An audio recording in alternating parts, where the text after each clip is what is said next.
am Dr. Karin Louise. I am an integrative therapist here in Atlanta, and I am a whole life coach, and I am a published author of this wonderful book for anyone who has lost the bond with their fathers called The Fatherless Daughter Project. I published it with my co-author, Dina Babel, and you can find it in bookstores and on Amazon.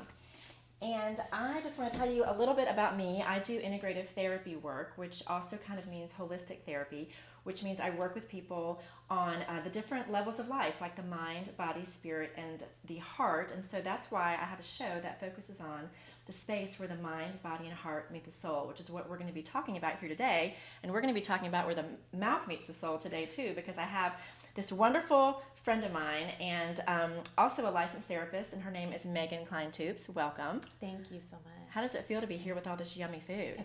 I'm excited. I'm getting hungry. It smells fun. really good. I know Yeah. it does. So I know Meghan from Georgia State University. I was getting my doctorate degree probably about 6-7 years ago, and Meghan was working on her master's degree, and we became friends in the department. And then we ended up working together at the Anxiety and Stress Management Institute, both as therapists. And now I'm out on my own, and she is out on her own, and we've kind of aligned in a lot of the practices that we do, working with people on a holistic level. And Meghan is not only a licensed therapist, but she is a certified holistic health coach. That's right. Can you talk about what that means? Yes. So in addition to being a therapist, working with the mind, I am a certified holistic health coach, so I have bridged the mood-food connection. So I look at how food affects people's mental states and emotional. I love that. You said mood, food, connection. So I would love just to start there. What does that mean for people? I know that you also have, before we go on, you're also the co-owner of a business called Merge Health, Fitness and Nutrition. Yes. Again, like merging. Merging it all together. Okay, so let's talk about how our mood and food merge together. Well, it's something that I never learned in grad school, and our moods are intimately linked with what we're eating. If we have a heightened central nervous system, we are prone to anxiety, depression. Sugar can really affect us. Caffeine can affect us. Not eating the right kinds of foods and nutrients. There's certain nutrients that are vital for the synthesis of serotonin and all of our happy hormones. So food is really important, and so what we're eating really does make a difference. I think that we don't talk about it enough. Yeah. We're all mindlessly eating, and I know you focus on a concept called mindfulness, and if you don't know what mindfulness is, actually I'll let you go ahead and explain it. So when we talk about mindful eating, what does that mean? Well, mindfulness is just being presently aware in this moment without judgment. So it's about, you know, how many times are we eating on the road or not paying attention to what we're stuffing in our face as we're going off to school. But so mindful eating is about being present in the moment, using all of your senses to enjoy a meal, and it changes everything. It changes your perception of food. So explain what that means when you say all of your senses. That might sound confusing to somebody. So just break that down for us. Well, sometimes if you can hold your food, that gives you another, benefit. But just smelling the food that you're going to eat, noticing it on your tongue, taking a moment to kind of awaken your taste buds, allowing the room to be either quiet or with some relaxing music. So soothing all of your senses. Not only is that a great way to ease anxiety, depression, and improve your mood, but it's a great way to enjoy a meal. Yeah, and I think where the soul comes into the food time around our mood, and you're talking about creating a sacred space. Yes. And I think that a big word too here is honoring. You're honoring the moment. You're honoring the tactile, the feeling experience of the food. You're honoring the nutrition that it's bringing your body.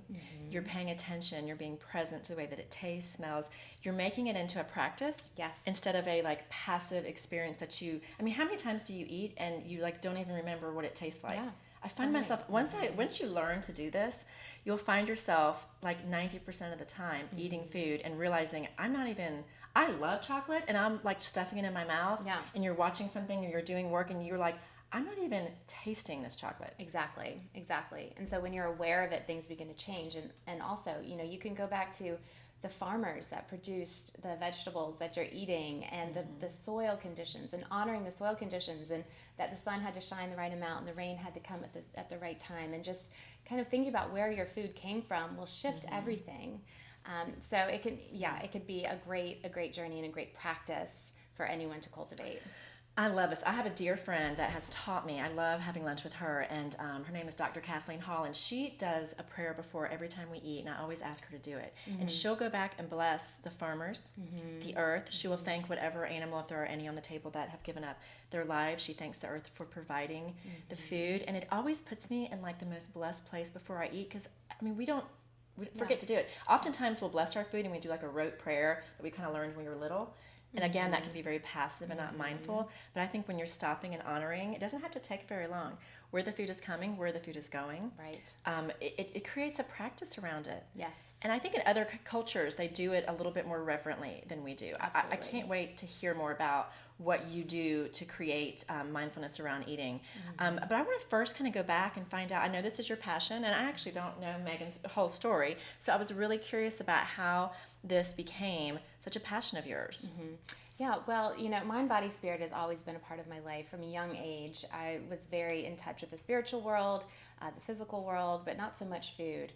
But as I got into my master's degree and just working 3 jobs and just having a really busy schedule, I was stressed out. Okay, so then I specialized in anxiety and stress management. Right. And so I learned how to treat it, and I did that for myself. The emotional realm was there. I learned good self-talk and good self-care coping mechanisms. Right, the mental part. Exactly.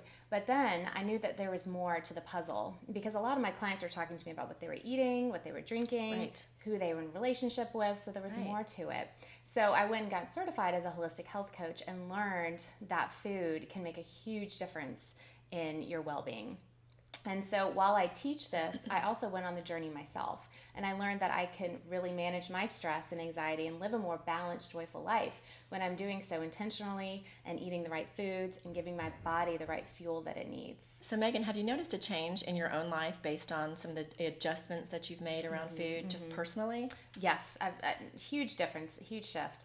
And just in my sleep, in my energy, just so many different ways. You can manage your weight more naturally, and you just feel better because you're getting more nutrients. Just infusing your body with a green smoothie every day will give you a boost of tons of nutrients and minerals that you normally wouldn't have. So you can use simple techniques and create a big difference in your life. So I have 2 questions in my brain. I'm going to go with this one. So you just said a green smoothie every day. So let's talk about maybe the top 3 things that are so simple to do that don't take like a giant long list of things you have to buy or whatever. Yeah. What would you give people if you had 3 things with like the clients you work with? What are 3 easy things? So we've got a smoothie.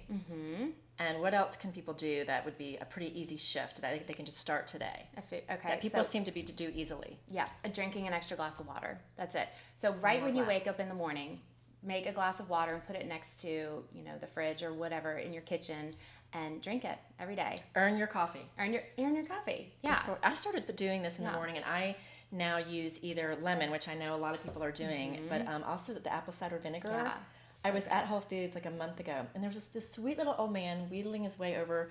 Is that a word, wheedle? I'm not even sure. Okay, well that's what he was doing.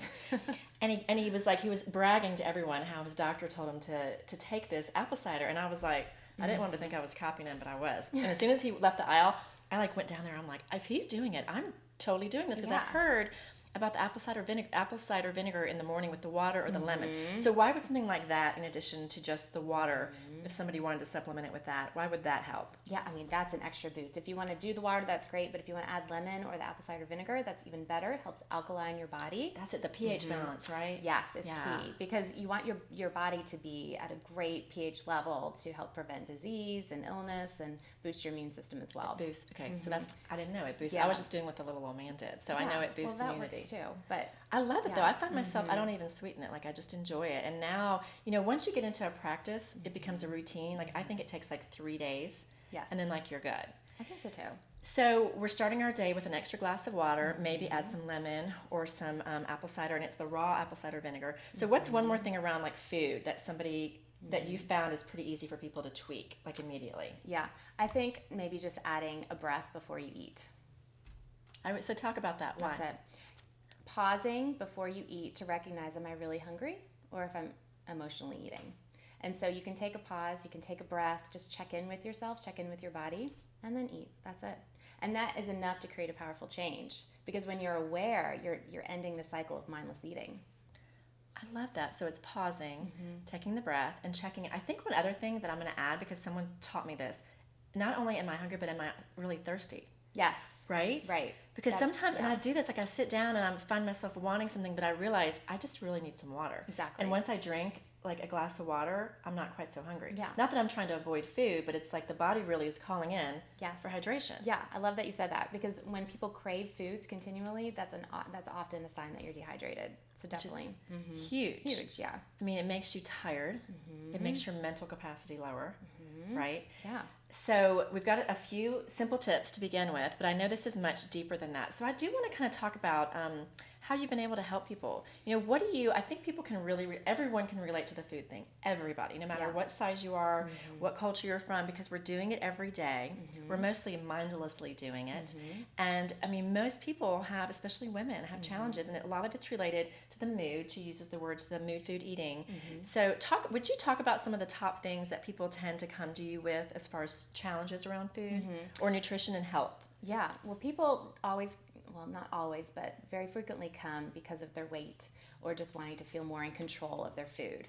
But what I help them understand is that it's not about the food, it's deeper than that. Yeah. Cravings are a big one. I think people feel bad about themselves because they crave. See, there's foods. that shame that puts you at shame. such a low vibrational place. And that's what we're taught. So we're taught to eat to control our weight and to be healthy, but what does that really mean?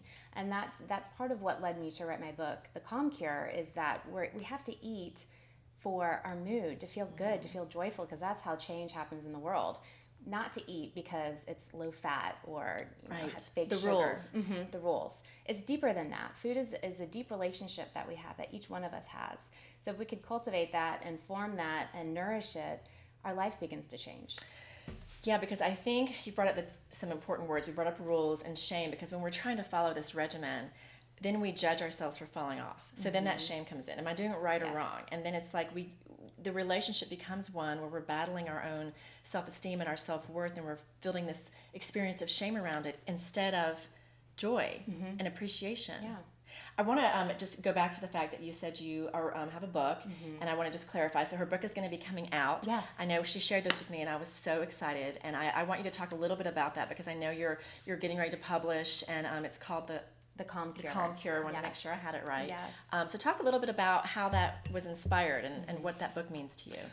Thank you. Yes, it's inspired on my own journey and the journey that I help my clients go on, and I've helped many people heal naturally from anxiety and stress using this method. So it includes a 3-prong approach: body, mind, and spirit. So it's got different steps that you can take, a lot of different tools to implement stress management, anxiety management, as well as a food plan, all based in my research and scientific journals to evidence. So yeah, it's really exciting. So you've done a lot of work on this. Like, you've done some of your own research, and you've really gone back to what studies have shown. Yes. And thank goodness that the science is catching up with this. Yeah, Because our country, I mean, we manufacture and put all kinds of crazy stuff in our food now. So like getting back, so what's one of the main things that people don't realize about the food that we're consuming via the grocery store, that we're just picking up on the go? Because I know I do. I have 3 small kids. Yeah, I know you have 2 hard. small ones. We all know, no judgment. No, the judgment-free zone. But let's talk about about the food that we're eating. What's wrong with it? But I don't want to say wrong. What is compromising our wellness? What have we gotten used to? Yeah, and I get it too, because I have 2 small kids, and so sometimes we have to pick up processed foods or food on the go. So it's good to understand, like you said, what are you getting at the grocery store? 80% of the foods at the grocery store are genetically modified. So what does that mean? Say that again. Genetically modified. What does that mean? Well, what does that mean? That means that scientists have manipulated the genes in our food to grow it a certain way, so it resists pesticides or rodents, or longer shelf life. Yeah, longer shelf life, stuff like that. So they are banned in many, many countries throughout the world, but not in the U.S. We're just now reaching a point where it's being labeled on the food. You'll probably notice made with genetically modified ingredients. GMOs. So that's why that's all over the packages. No GMOs. So do you have any idea why? Like, what are GMOs doing to us? Do we know? We don't know a whole lot. They were popularized around the 90s. Right. So there wouldn't be so much evidence yet. There's not a ton.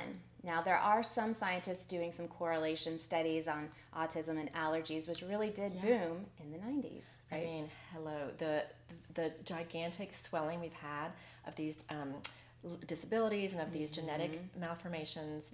I mean, this environmental influence of our food, it's gotta, I mean, if you think about it with a common sense mind, we're genetically modifying food.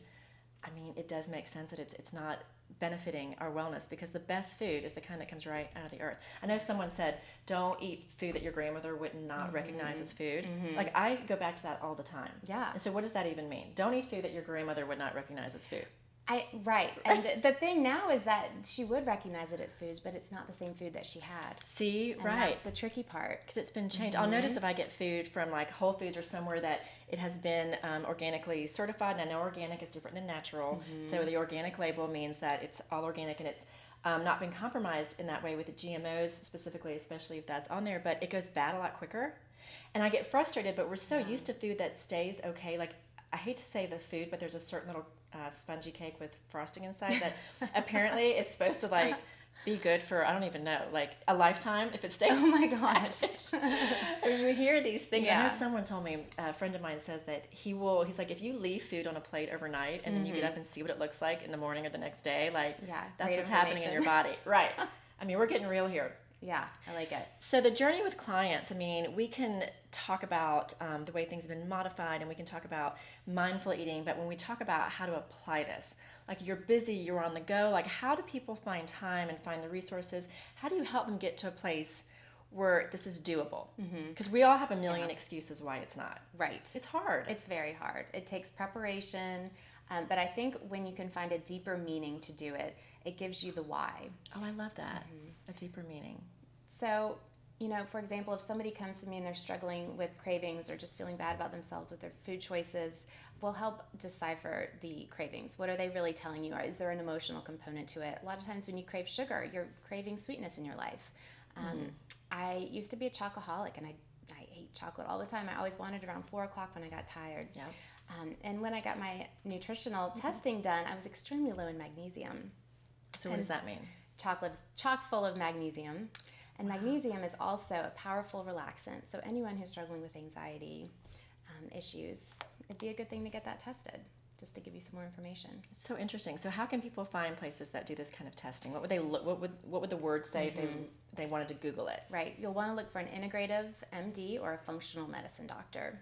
So they are a kind of newer brand of medical doctors who know how to test for certain deficiencies and certain issues, and they're just a little bit more open-minded and can be very helpful for you. And there are some regular doctors, some physicians who are open to that as well. So what would they ask for? What would be the overarching request? Like a food testing?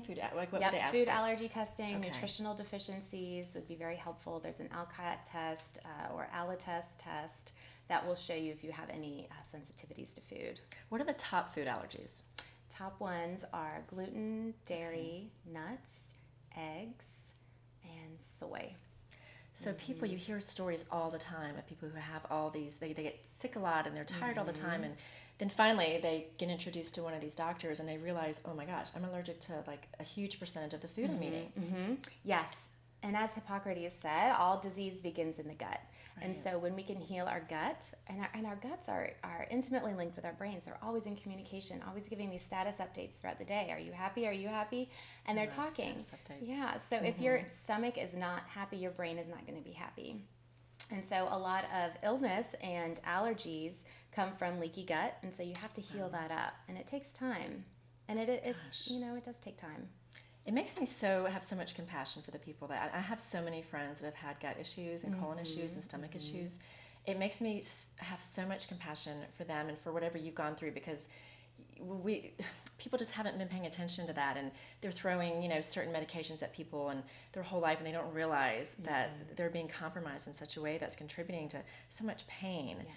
In their lives, and this ongoing misdiagnosis, which it's not ill-intended, but it often happens. So maybe to go to one of these integrative, holistic doctors that can really look at specific testing and that can hear your voice and listen to you in a new way with new lenses, you can maybe get to the root of some things that are going on. Absolutely. And do your research. There's so much information online. Empower yourself and begin making small changes. Just following the food plan that will be in my book will help you begin to just start the journey. This book sounds It's amazing because it sounds like you're really going to guide people. Before we get to the food, I just want to ask you, because I believe in normalizing things for people, which means that we help you feel normal, like you're not like way out in my field, which I think is a really important thing for, we're both counselors, and to help you, like, I'm not the only one.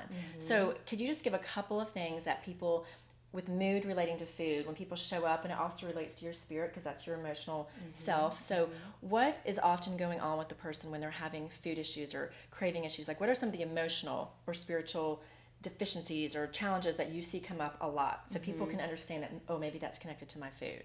Okay. I think cravings are a big one because I think they can give you a lot of information. Particularly sugar is a big one. And, you know, when I work with women, they say, please don't take away my wine or my chocolate. Yeah. Those are the two things, right? So, like our little babies. Don't take it. Don't take it. And it's not that, you know, you need to take these things away. In fact, I think that you should enjoy things mindfully. But just understand perhaps what your cravings are telling you, because it helps empower you. People come in and say, I just have no control over pizza or eating chocolate. And it's not about that. Your body is always seeking homeostasis. It's always seeking balance. And in that beauty and power, it says, okay, well, this chocolate will make me feel better. Do it now. And that helps balance you out in the moment, not in the long term. So it's really a beautiful thing to have cravings. But if you can understand it a little bit more deeply, that would be very helpful. Yeah, I think we all do, and it's so interesting when you look at the science behind it, you know, because there's these emotional things going on, spiritual things going on, which sounds to me like it's often a lack of. We're craving things because we're, like you said, lacking sweetness, or we're upset, and I mean, most people eat when they are upset. So what's that about? Like, why are we eating when we're upset? Makes us feel good. It gives us a serotonin boost. It creates changes in our brain and in our body. Sugar acts on the same receptors in the brain as drugs and alcohol. So you're lighting up. It's serving a purpose. A temporary purpose. A temporary one.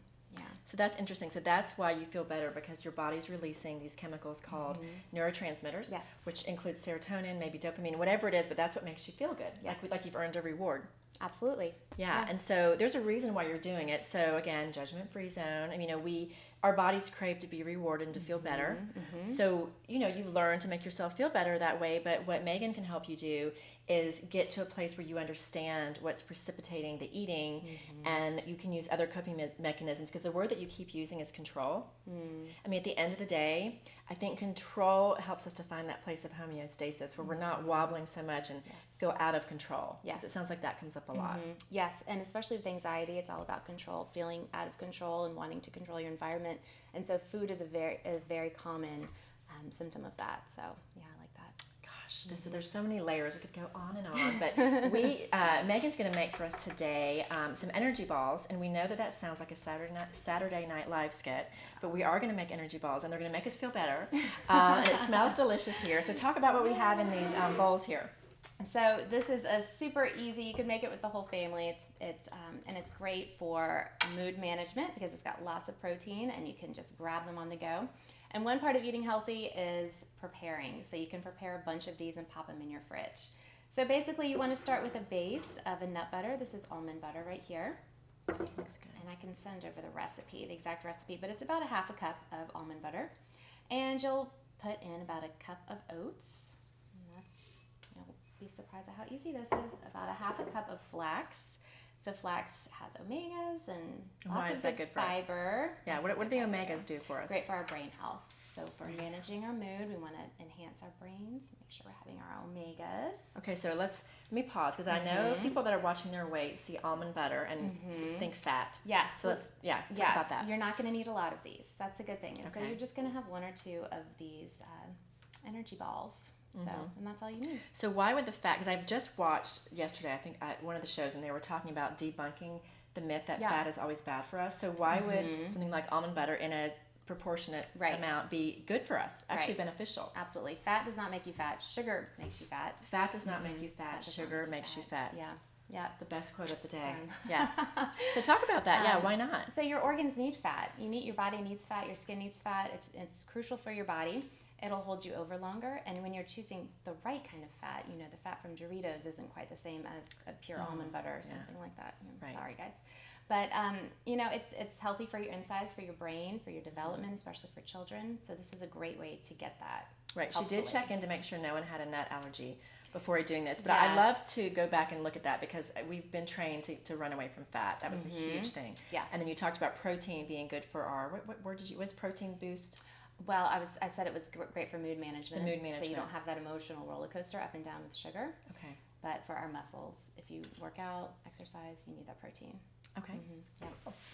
And so I know you learning. Yes, good. So here's just some almonds for some crunch. You don't have to do that. And for my children, they always like a little bit of chocolate, and so do I. So just put some chocolate chips in there. Or could you use the carob? You could, absolutely. Yes, that would be even better actually. And then you'll just mix it up.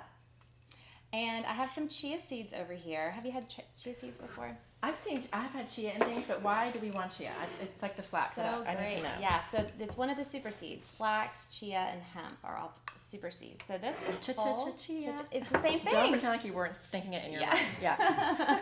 Same exact thing. And if you think about what that does, it grows green, right? Oh, yeah. The Goodness. little chia pets with the green heads. So why is that good for us? The chia seeds? Yeah.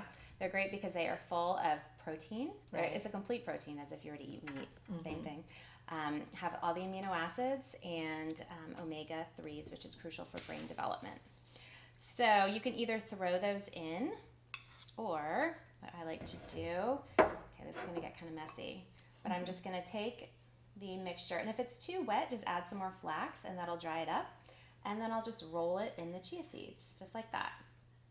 And so you'll want to bring some dental floss if you're grabbing these on the way to work. So we'll have to take a bite after we Yeah. go off the air, because if not, we'll be going like we ate a bunch of Oreos. Yeah, it won't be very cute. But so there you go. So you've got these little energy balls, and it's full of nutrition. And as you can see, just one or two will fill you up because they are very nutrient dense. And your kids will eat them?